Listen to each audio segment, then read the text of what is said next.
what we call a 10-year plan to end chronic homelessness in San Francisco. How are you going to solve homelessness? What are you going to do as a new mayor? And I said, well, what are you going to do? Focus on a housing first model, direct access to housing, shelter, solve sleep, housing with wraparound and support services, solve homelessness. Homelessness absolutely can be solved. Laid out a detailed homeless strategy. There's been no intentionality on homelessness in this state for decades. It's not been a focus. I don't think we can solve homelessness. I know we can solve homelessness. We will reduce street homelessness quickly and humanely through emergency action. The highest investment the state's ever made is $1 billion on homelessness. We are poised to pass a budget in the next few hours that will provide $12 billion of investment. I can literally quantify 58,000 people that we got off the streets last year, and none of you would believe it.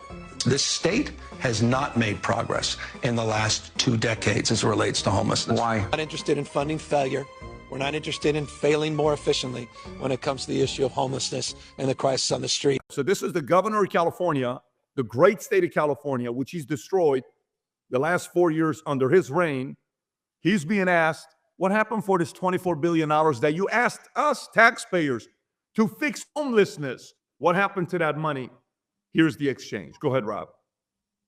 Doing enough to determine whether the money that's being plowed into homelessness is being well spent. One of the vexing issues that was highlighted in the audit was local. And each city and county has different strategies and approaches. We've tried to level set that.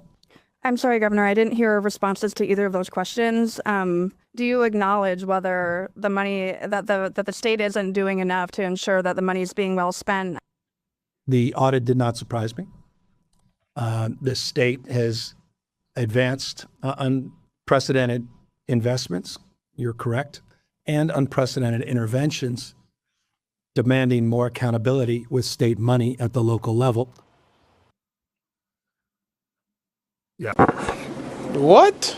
Meanwhile, President Trump has signed a new executive order aimed at cracking down on homeless encampments. KTLA's Annie Rose Ramos live in downtown LA with the details. Annie Rose, good morning. Hi, Frank. Good morning to you. Yeah, that new executive order from the president aimed at making it easier for cities and states across the country to remove homeless people from the streets. We want to get straight to that language of the order from the White House so you can see a little bit of it for yourself. It says it is targeted at removing, quote, vagrant individuals from our streets and redirects federal funds towards programs that tackle substance abuse. This order seeking to shift federal grant funding to states and cities that enforce prohibitions on urban camping, enforce prohibitions on drug use, and adopt policies allowing people with serious mental illnesses or substance abuse disorders to be forced into treatment. The governor responding to Trump's new executive order, saying it is more focused on creating distracting headlines than producing a positive impact. About a year ago, Newscum issued an order encouraging cities in the state to dismantle homeless encampments, recently criticizing California cities and counties for not doing enough on this issue. I'm not interested in funding failure anymore. I'm not. I won't. So you're not interested in funding yourself because Gavin Newsom's entire platform was built off of the idea that he was going to solve the homelessness problem in California. That's a fact. Gavin Newsom's entire campaign and platform was built around the idea that he was going to clean up homelessness in these cities. And they've spent tens of billions of dollars in California, and it has gotten absolutely worse.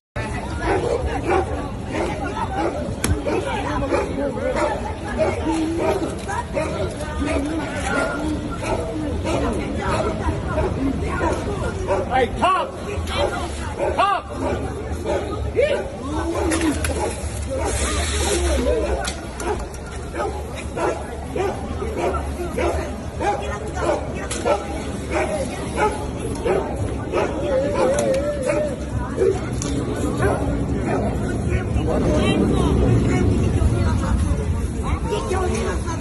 This is a Fox News alert. A manhunt is underway tonight. Tonight for a criminal illegal who allegedly tried to run over ICE agents with his car. A second suspect's already in custody.